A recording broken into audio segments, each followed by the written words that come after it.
Le sport, vous le regardez à la télé, vous allez le voir dans les stades et vous le pratiquez peut-être. Il fait vibrer les foules, déchaîne les discussions et les passions. Qu'il soit amateur ou professionnel, il est porté par des hommes et des femmes impliqués qui œuvrent à son organisation, son développement et sa visibilité. Le ESG Sport a décidé d'aller à leur rencontre pour qu'ils vous partagent leur histoire et leur monde vu de l'intérieur et des coulisses.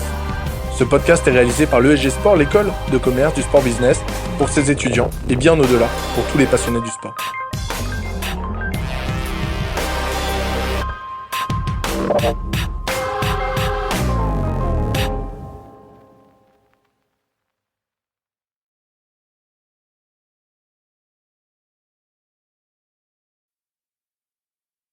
Bonjour Laure. Bonjour, bonjour. Qu'est-ce que tu fais ici?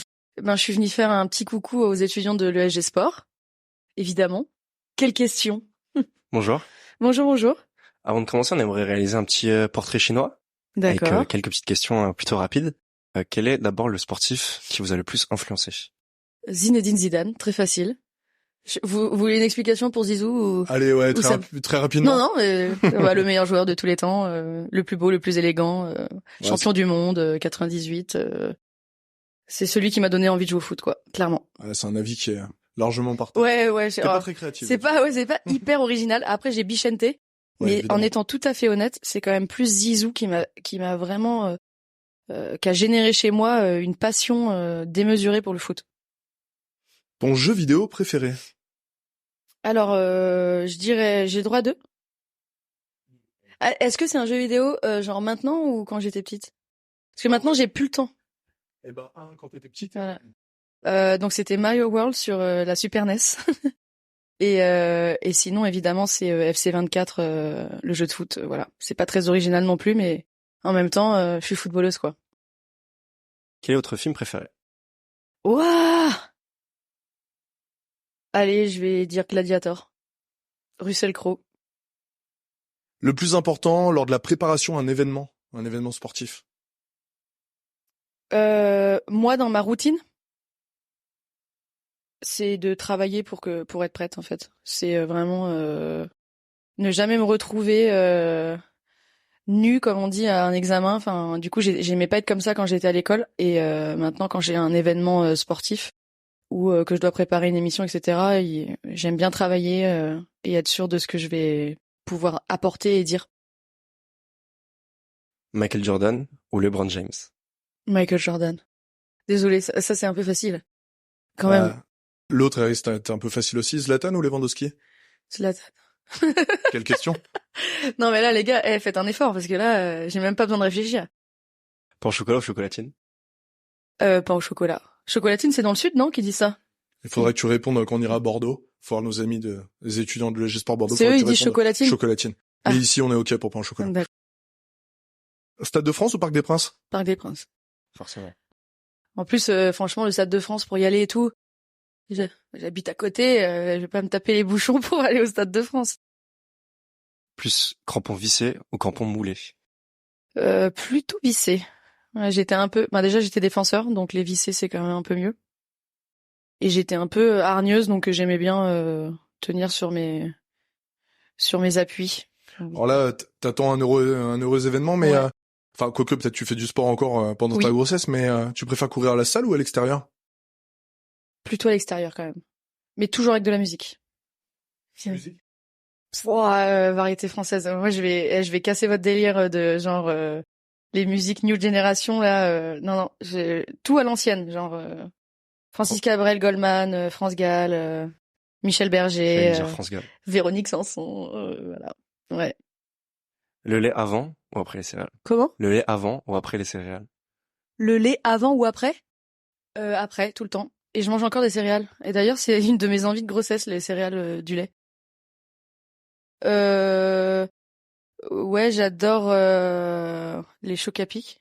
C'est bizarre cette question. Je me sens hyper honteuse, genre. Chocs à pic ou Y a pas de honte, hein. les trésors là, les trucs.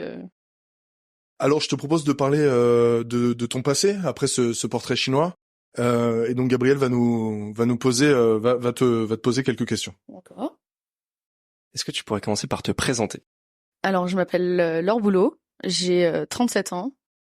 Je suis ancienne joueuse de foot du Paris Saint-Germain. J'ai J'ai fait une carrière, un club, j'en suis très fière. J'ai joué pour l'équipe de France. J'ai 65 sélections, je crois, à vérifier. Voilà, j'ai eu la chance de faire 2 Coupes du Monde, les Jeux Olympiques de Londres et un Euro qui était en Suède.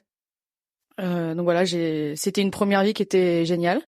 Et j'ai arrêté le foot il y a plus de 5 ans maintenant et je travaille à la télévision sur Canal+. Je suis consultante télé et je suis aussi créatrice de contenu puisque maintenant j'ai lancé des séries qui s'appellent par exemple 24 heures de boulot, etc. Donc j'essaie de m'éloigner de ma zone de confort, mais je suis quand même plutôt branchée dans les médias. Quelles sont tes premières expériences sportives? Peut-être que tu as été plus guidé par tes grands frères ou Ouais, tes alors parents. moi j'ai 2 grands frères. Donc déjà, c'est un petit peu eux qui m'ont orientée vers le sport en général. On jouait tout le temps ensemble mais au début, j'ai pas fait de foot. Moi, je faisais de la gymnastique. Je pense qu'à la base, le foot. Donc là, maintenant, j'ai 37 ans, mais au début, quand je sais pas, il y a 30 ans, faire du foot, c'était pas un truc. Même, on se disait qu'on pouvait pas trop. Donc, j'ai pas commencé par le foot. Je jouais juste au foot avec mes frères dans le jardin, mais ils mettaient au but, ces enfoirés. Mais je me suis bien vengée. Et après j'ai fait de la gym, mais je suis vraiment retournée à mon premier amour. Et puis surtout, il y a eu la Coupe du Monde 98. Et voilà, c'est toujours le point central du début de ma passion exacerbée pour le foot. Mais c'est vrai que cette génération 98 avec Zizou et toute sa troupe, et notamment Bichente Lizarazu qui était petit, gaucher, un peu comme moi, je me suis un peu hargneux, ouais. Donc c'est un peu mon clone lui. C'est vrai. C'est vrai que cette génération a bercé beaucoup de Ouais. joueurs professionnels, de joueuses aussi. Mais, Bah, nous euh, joueuses, ouais, parce on pouvait pas s'identifier aux femmes, donc on s'est quasiment toute forcément. ma génération, on s'est identifié à des hommes, ouais. Comment ça se passait à l'école? Est-ce que tu avais plutôt des bonnes notes? T'étais une bonne élève? Non, j'étais super bonne élève, ouais. Parce que en fait, je pense que j'avais un surplus d'énergie Mhm. et l'école m'a canalisée et du coup ça me permettait, j'aimais bien me concentrer. C'est débile, mais j'adorais aussi j'attendais mes fournitures scolaires comme une enfant de 3 ans. Ouais, j'étais vraiment très. J'aimais avoir mes beaux cahiers, j'aimais écrire bien comme il faut, réviser. J'ai gardé ça en moi, même aujourd'hui pour travailler, quoi. J'ai vraiment cette culture du travail depuis que je suis petite. Voilà. Mais ça me permet de me rassurer, de me calmer aussi. C'est comme un anti-stress pour moi de travailler. Alors les choses bien ordonnées, ça, Ouais. ça permet de bien avancer aussi. Comment tes proches t'ont accompagné dans tes expériences sportives? Quand tu as commencé à devenir pro ou même Ils au sont début? venus me voir même quand j'ai commencé avec les garçons là dans mon premier club de foot. Ils m'ont toujours soutenue, c'est vrai. Et puis surtout, je suis partie très jeune de la maison. Je suis partie à 14 ans et j'ai jamais senti un frein par mes parents. Donc ça, je les ai remerciés plus d'une fois de m'avoir laissé vivre ma passion, parce que c'est vrai qu'à l'époque, de se dire que tu laisses ta fille partir pour faire du foot, tu te dis ouais, dans quoi tu la laisses partir ta fille là? Donc non, ils m'ont laissé vivre ma passion du moment que j'avais les études à côté. Parce que de toute façon, à l'époque, on se disait pas qu'on allait être pro, mais il fallait juste la le truc que je devais absolument avoir, c'était mes études en même temps que le sport. Et comme c'était un sport-études à Clairefontaine, il y avait aucun souci, donc ils m'ont laissé vivre. Et puis ils sont venus à Wembley. Mes parents étaient séparés, mais ils se sont toujours organisés pour essayer de venir me voir sur des grandes compétitions quand c'était pas trop loin. J'ai même mon père qui est venu me voir à Montréal, à la Coupe du Monde au Canada, donc avec mes frères. Donc ça, c'est des souvenirs impérissables. Ouais, j'imagine, ça a l'air d'être des moments forts. En tout cas, Ouais. tu t'en parles avec un peu d'émotion, donc Ouais, parce que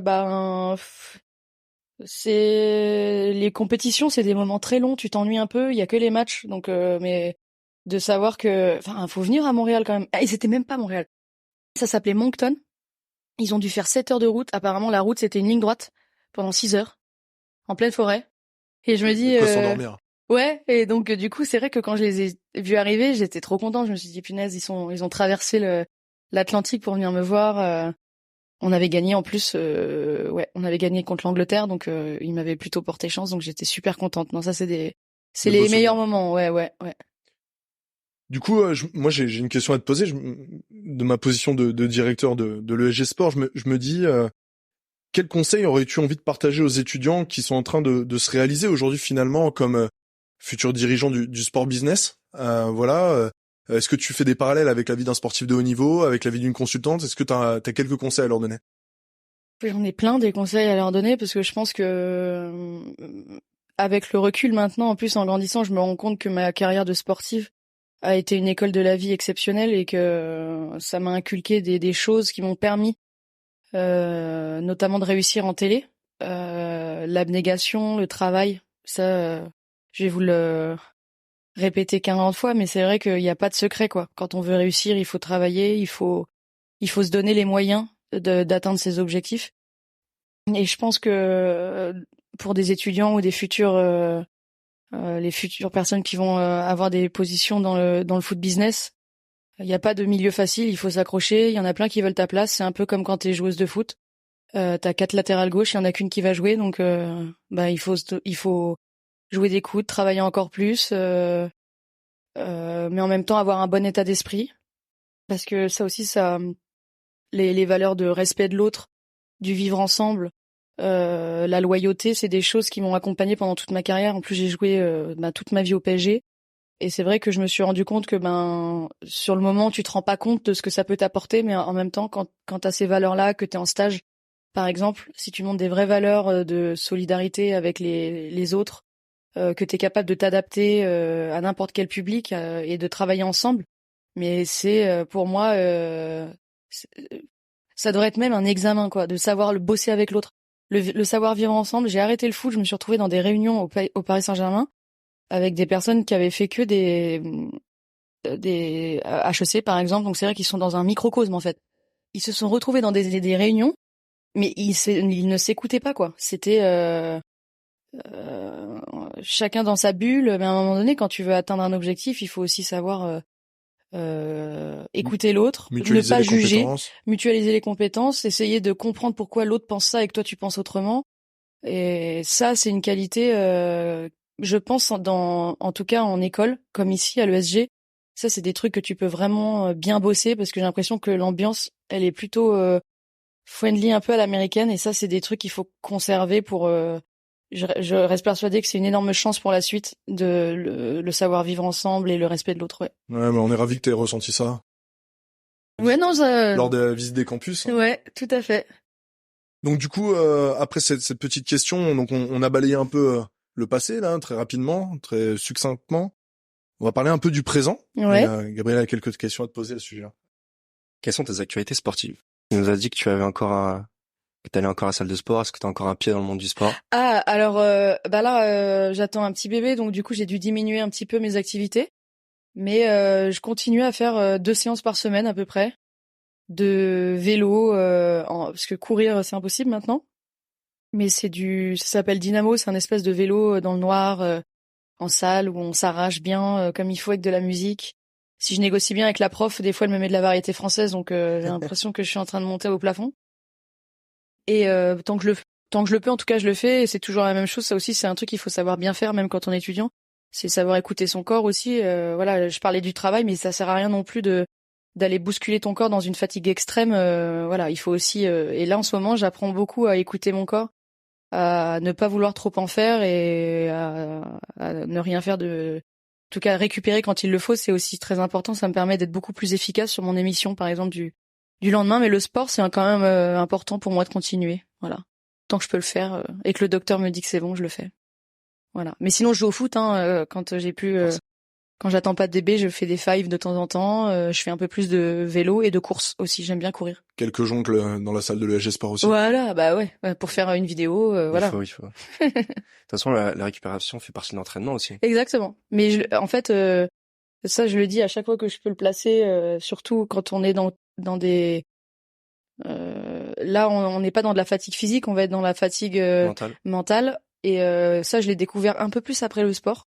Parce que je pense que mentalement, j'étais plutôt costaud. Mais quand je me suis retrouvée dans un métier où il a fallu que je sois concentrée beaucoup plus souvent, sollicitée, t'es quand même vraiment, comment dire, dès que je dis quelque chose, c'est analysé sur les réseaux sociaux. Donc c'est pas si simple que ça à emmagasiner. Et en fait, la récupération mentale, ça a été la grande découverte. Et je pense que si j'avais pas été dans le sport dès que j'ai des petits signaux, là, comme nous, quand on avait mal au tendon, au genou, tu vois, on s'arrête tout de suite, tu vois, on n'est pas en mode. Et ben là, j'ai senti que j'avais des signaux bizarres, je me sentais fatiguée, la vision était bizarre, et donc j'ai pas fait de burn-out, mais je veux dire, j'ai compris le processus pour y arriver. C'est ça qui est ouf. Je me suis dit, ben non. Donc du coup, maintenant, j'ai des vraies plages de récup, comme des mises au vert, mais de mon cerveau. Ouais, c'est ça. Exactement. Ouais, c'est un autre type d'effort finalement. De fatigue, ouais. Que tu consens à faire aujourd'hui. Ouais. Et donc en fait, t'as dû adapter. Exactement. Mais par contre, ton héritage de sportif de haut niveau t'aide beaucoup. Exactement. Mais ça, de ce qu'on m'a dit, parce que quand j'ai raconté ces symptômes-là à mon docteur ou même à mon ostéo, parce que je pensais que j'avais un problème d'oreille interne, tout ça, il m'a dit mais c'est fou comment vous arrivez tout de suite à repérer qu'il y a un souci, comme une montre qui a un engrenage très complexe, mais dès qu'il y a un petit truc, dès qu'il y a un petit grain dans le moteur, et en fait je sentais qu'il y avait quelque chose et au lieu d'aller pousser la machine, c'est vrai que je préfère mieux vaut prévenir que guérir. En fait, j'ai vraiment ce truc-là. Et maintenant, et je pense que quand on fait ses études, c'est hyper important parce qu'on a des périodes où on a beaucoup de stress, beaucoup de choses à gérer en même temps, et il faut aussi savoir avoir ces plages-là pour que le cerveau récupère. Vous avez l'habitude de travailler votre corps, du coup vous en connaissez tous les rouages. Ouais, mais le cerveau, c'est arrivé sur le tard en fait. Complexe le cerveau. Je voulais demander quel était l'événement sportif de cette année qui t'a le plus émerveillé et pourquoi. Alors, cette année, j'ai assisté à la Coupe du Monde de rugby. J'ai fait la Coupe du Monde féminine moins parce qu'en fait, elle était à l'autre bout du monde, donc cela m'a. J'étais dedans parce que évidemment, moi je regarde, je suis obligée de regarder. T'as vu commenter les buts sur les réseaux sociaux voilà, quand même. Non mais j'ai regardé. Non mais c'est pas celle qui. C'est sûr que quand c'est le soir sur les horaires européennes entre guillemets, on vit plus le moment. J'avoue, le rugby, j'étais à donf. Mais comme on s'est fait voler par l'arbitrage, ben non. Ah non, mais c'est pas grave, j'assume à 100%. Mais c'était horrible. J'étais au match, j'étais au Stade de France. Mais c'était affreux. Donc du coup, mais j'avoue que j'ai ressenti une excitation parce qu'on était chez nous, parce qu'on avait une super équipe. Et ça reste l'équipe de France. Et après, il y a exactement. Et je suis pas très rugby, mais j'avoue que là, je me suis mis à fond dedans. Et après, j'ai assisté quand même à la Coupe du Monde, même si c'était c'était en décembre l'année dernière. Mais et j'étais à la finale, donc je dois avouer que voilà. Des frissons. Sans comparaison possible, cette finale de la Coupe du Monde, en termes d'émotion, j'ai ressenti des trucs extraordinaires. J'ai encore le truc de le but de l'occasion manquée de Colomwani. Je l'ai en boucle dans ma tête. C'était un match incroyable. Mbappé, mais qu'est-ce qu'il nous a fait, quoi. Non, mais c'était dingue ce match. Franchement, j'ai eu une chance inouïe. Jusqu'à la 70e, on s'est dit, on a fait tout ce voyage pour voir ce match pourri.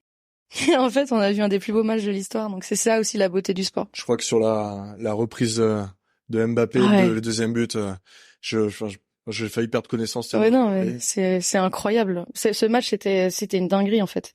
Ouais. C'est un match fou. Quelle est la performance cette année qui t'a impressionné? Performance sportive? Sportive, oui.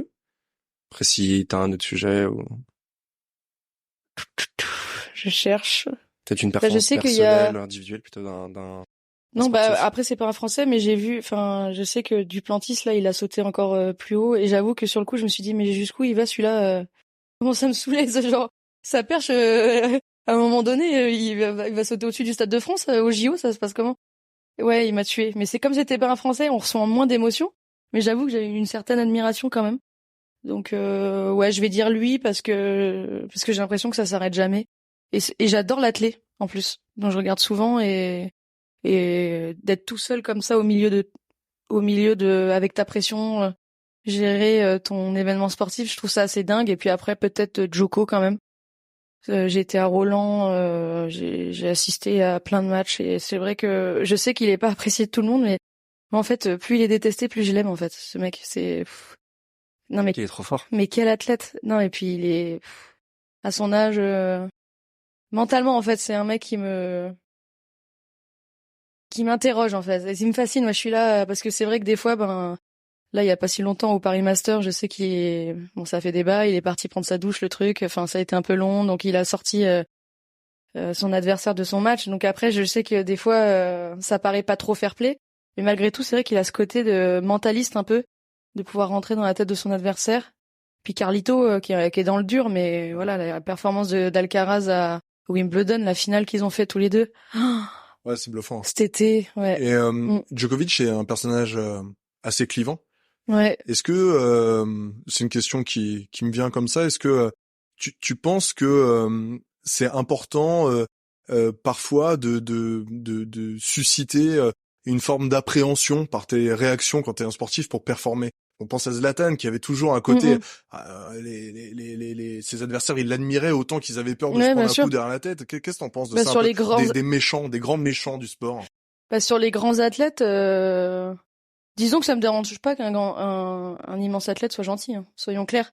Mais j'ai remarqué quand même que l'ego du top niveau leur génère des petites réactions.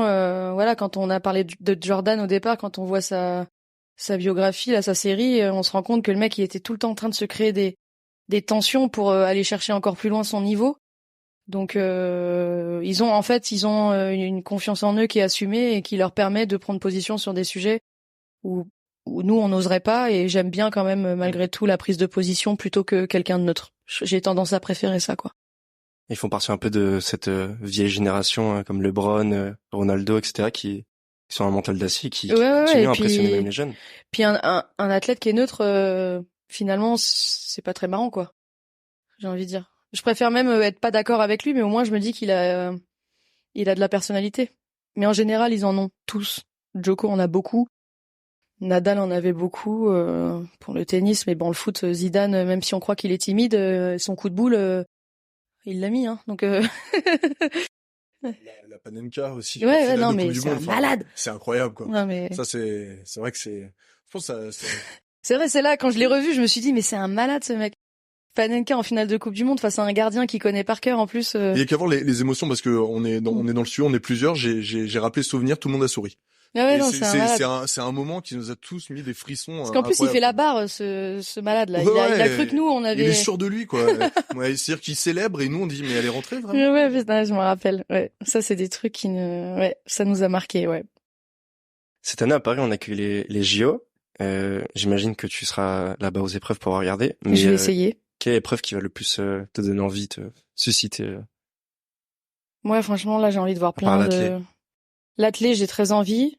Ce qui est pas mal, c'est que tu peux voir plein de disciplines en une journée, et ça, c'est cool. Peut-être le foot, il y aura Mbappé. Ouais, le foot. Après, je me dis que si on a les jeux, je les vois tout le temps, les joueurs de foot, donc peut-être que j'en profiterai pour voir des épreuves que je vois moins. L'équitation à Versailles, c'est quand même méga stylé. Il y a aussi le beach volley. Les épreuves sur les îles, ça ferait des vacances. Ouais, mais là, tu vois, c'est un peu plus compliqué. Mais j'avoue, ouais, c'est à Tahiti, je crois, le surf. Donc non, moi, je suis trop fière d'accueillir cette compétition. Honnêtement, j'ai une fierté infinie. Et au fond de moi, je sens que ça va être un événement incroyable. Je sais que, comme d'hab, avant l'événement, il y a beaucoup de critiques. On a l'impression qu'on va jamais être prêt.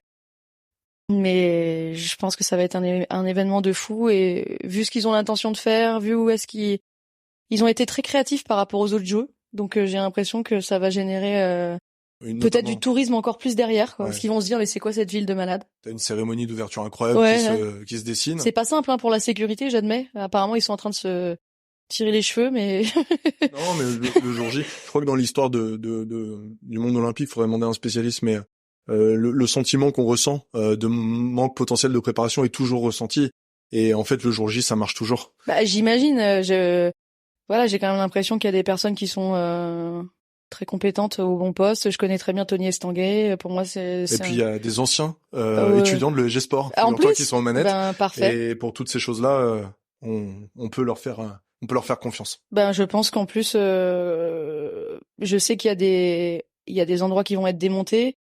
J'ai l'impression que tout a été pensé, contrairement à des jeux où ça a été une véritable catastrophe au niveau, je pense aux Jeux d'Athènes par exemple, où j'y suis allée il y a pas longtemps et j'ai vu qu'il y avait plein d'infrastructures qui n'avaient plus jamais servi. Là, j'ai l'impression que tout a été plutôt bien pensé pour aussi pour le 93, pour qu'après ils aient les bâtiments, pour que les bâtiments puissent resservir aussi aux familles. Donc voilà, j'ai un bon sentiment sur cette compétition. J'ai l'impression que ça va être très positif. Je suis plus positif que que beaucoup de Français, mais c'est mon côté sportif aussi, quoi. Tout a été pensé pour maintenant et pour après. J'imagine. Après, il y aura des couacs et il va y avoir des ratés, mais voilà, c'est encore une fois, c'est toujours une phrase où on dit il y a que ceux qui font rien qui vont toujours trouver des trucs à dire quand on fait des choses. Des fois, il y a des trucs bien, il y a des trucs pas bien, mais au moins on fait. Voilà. Si tout se passe comme prévu, ça laissera une trace indélébile pour la ville de Paris et pour toutes les personnes qui l'ont vécu. Mais même pour la France, parce qu'il y a des épreuves dans le sud de la France aussi. Donc voilà, il faut juste qu'au niveau de la sécurité, on soit béton, parce qu'on a eu quelques problèmes à la finale de la Ligue des Champions, mais je me dis que finalement, ces choses-là vont servir d'exemple.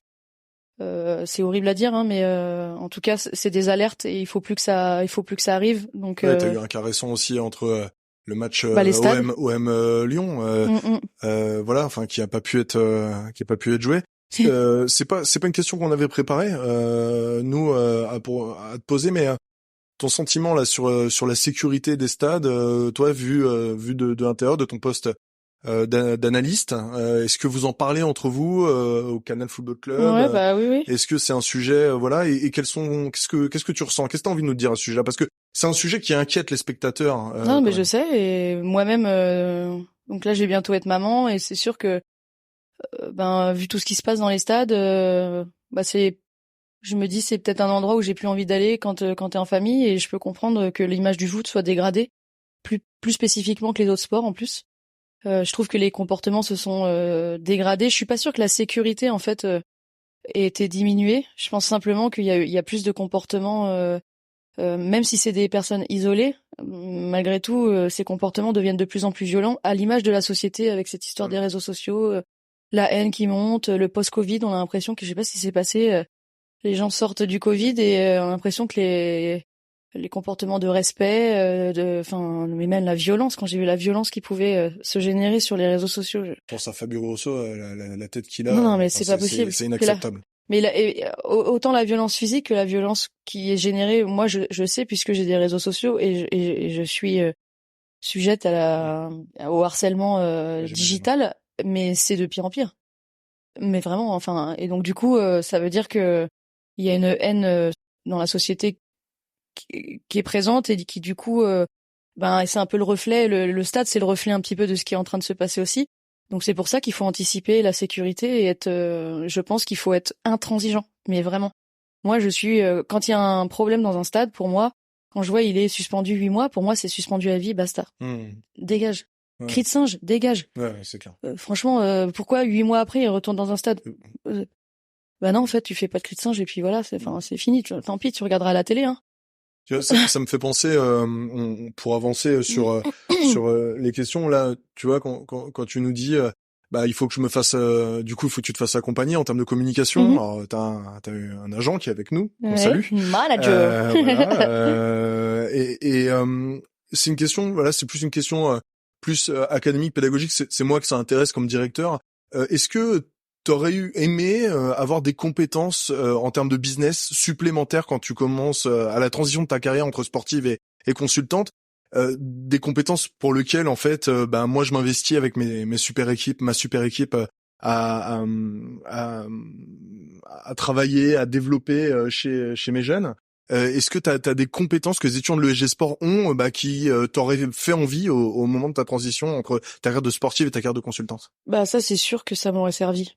Après, en plus, je me dis que moi, j'ai fait une école de kiné, mais du coup, je pense que j'aurais très bien pu faire l'ESG en même temps que ma carrière sportive pour avoir plus d'éléments. Mais bon, après, quand on est jeune, on sait pas trop où s'orienter, on est tous un peu pareils.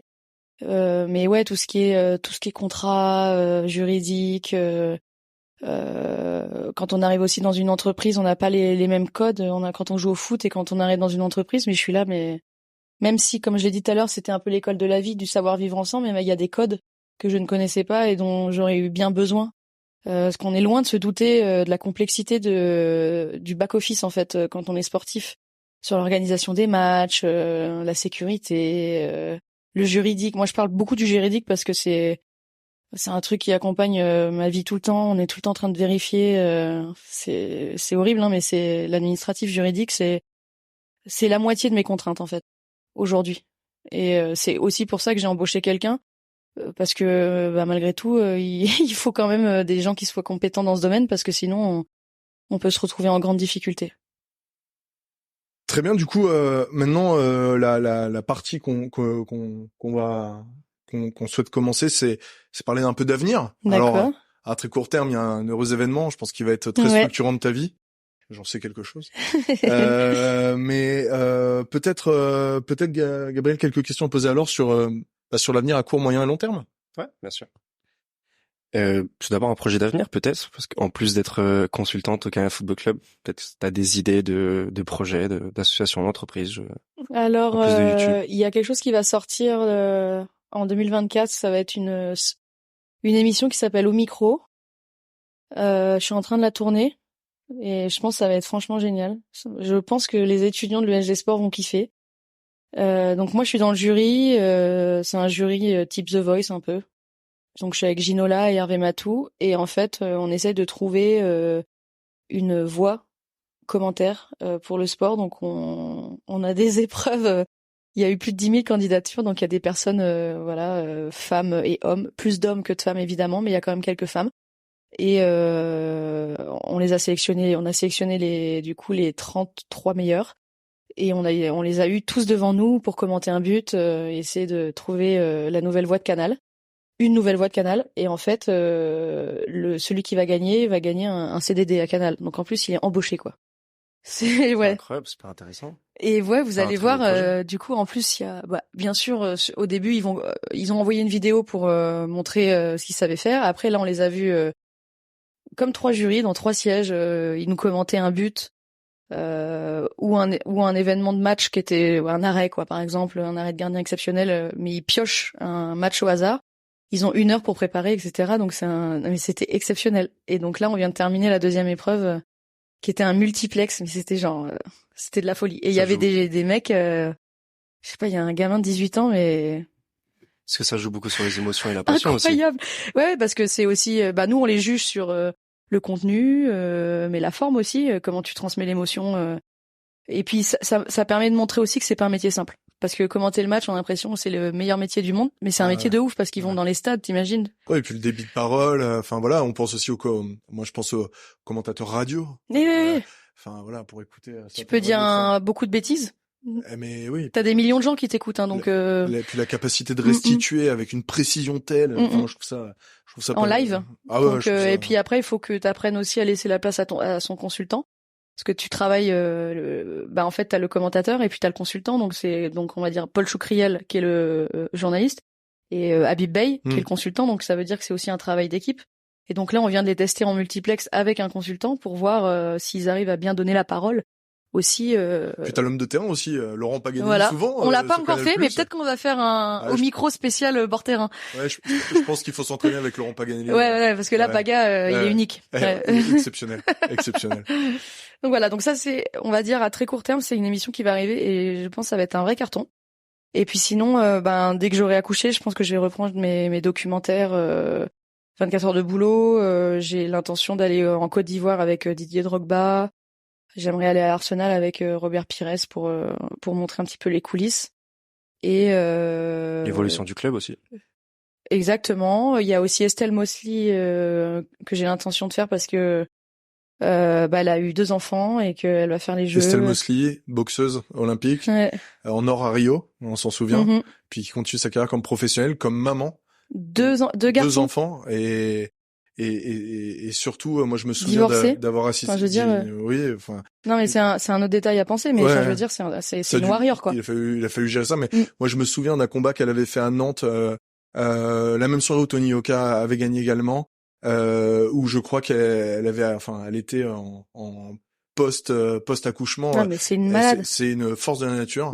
Et très très court terme, en tout cas c'est elle, j'aimerais la faire même en étant enceinte. Donc on attend de voir si dans son planning ça peut passer, mais ça fait partie d'un des... On serait ravis de l'accueillir sur ce podcast aussi. Je lui passerai le message.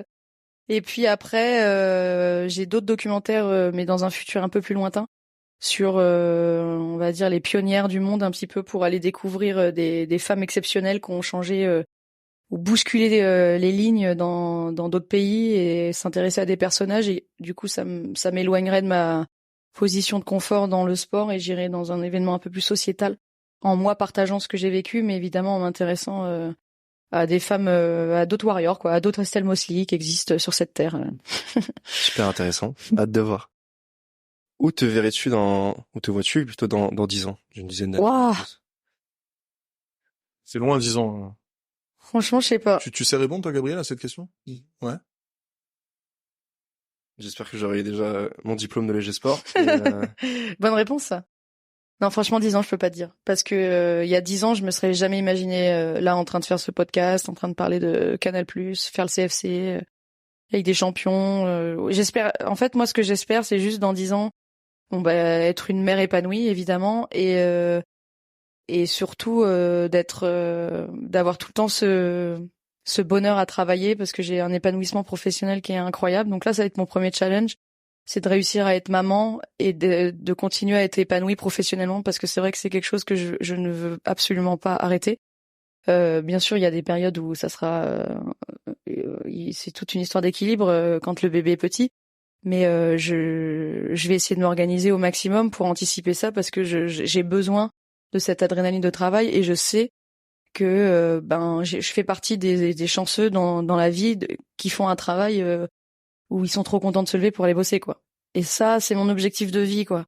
Juste d'être heureuse dans ce que je fais et de pas aller à reculons, mais il y a rien de pire. Moi, depuis que je suis née, je fais que des trucs que j'aime, donc je me donne les moyens d'eux. Bah, mais... c'est de la chance, mais c'est aussi de l'ambition, parce que non, bien si sûr. t'avais pas cette ambition, tu serais pas allé chercher tout ce que t'as eu. Non, ouais, bien sûr, mais du coup, après, il y a des moments dans la vie où c'est vrai que t'as pas le choix et qu'il faut que tu retournes peut-être à des trucs où t'aimes moins. Mais je vais me donner les moyens pour avoir le sourire, en tout cas dans mon travail et dans ma vie personnelle. Voilà, juste être heureuse, ça me suffit. Peut-être que dans 10 ans, j'aurai un enfant et je partagerai Voilà. vos belles émotions. Si tu te voyais en début de carrière, tu verrais la jeune Laure, qu'est-ce que tu pourrais lui donner comme conseil? Oh. D'être moins sensible. T'es quelqu'un de sensible? Ouais.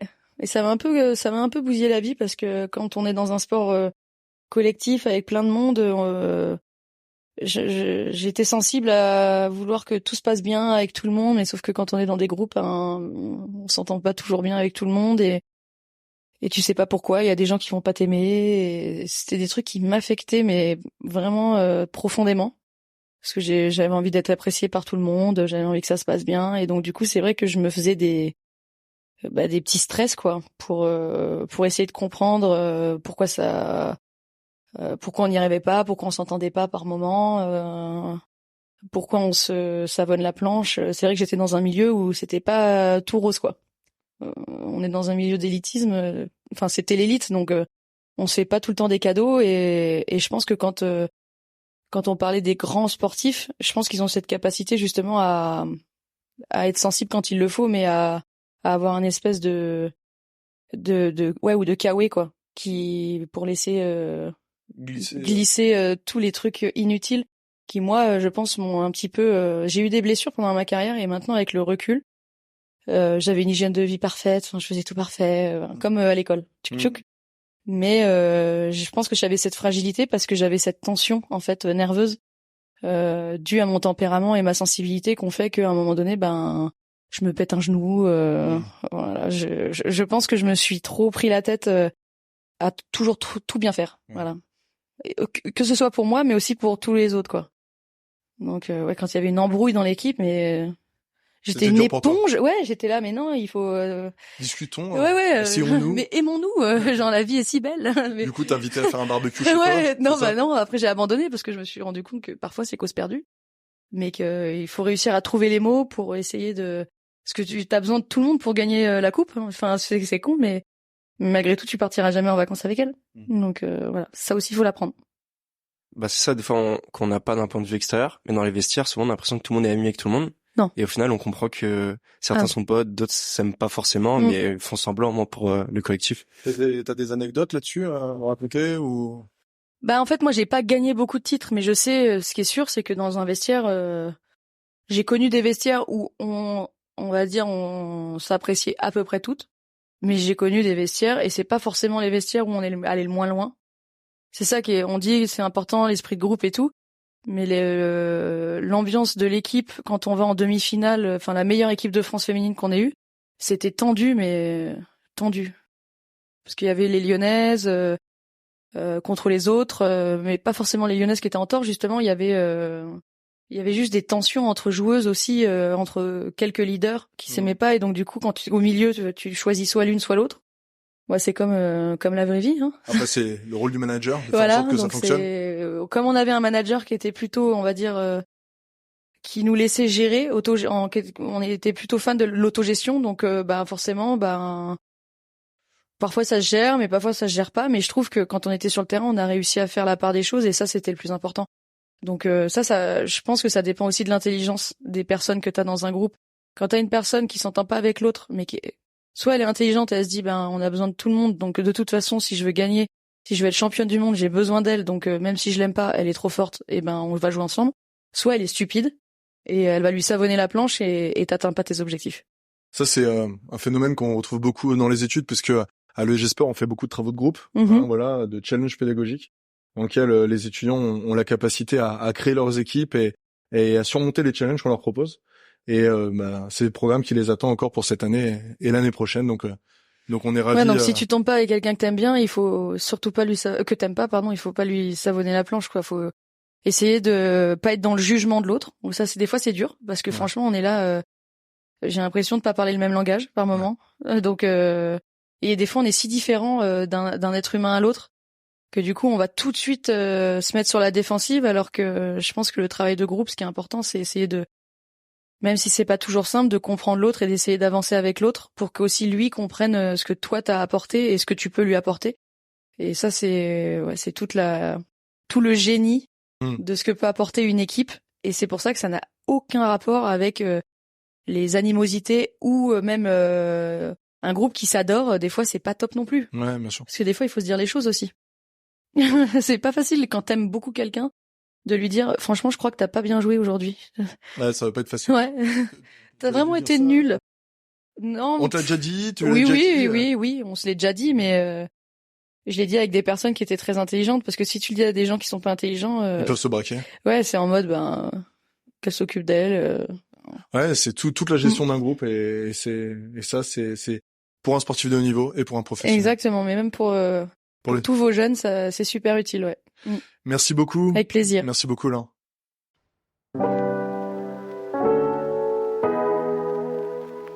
C'est déjà la fin de cet épisode. Merci à notre invité de s'être livré à notre micro et de nous avoir partagé son expérience. Pour être sûr de ne pas passer à côté des prochains épisodes, abonnez-vous à notre podcast. Et si ça vous tente de nous rencontrer, passez nous voir à l'école. Le ESG Sport est présente à Paris, Aix, Bordeaux, Lyon, Montpellier, Toulouse et Biarritz. À très vite.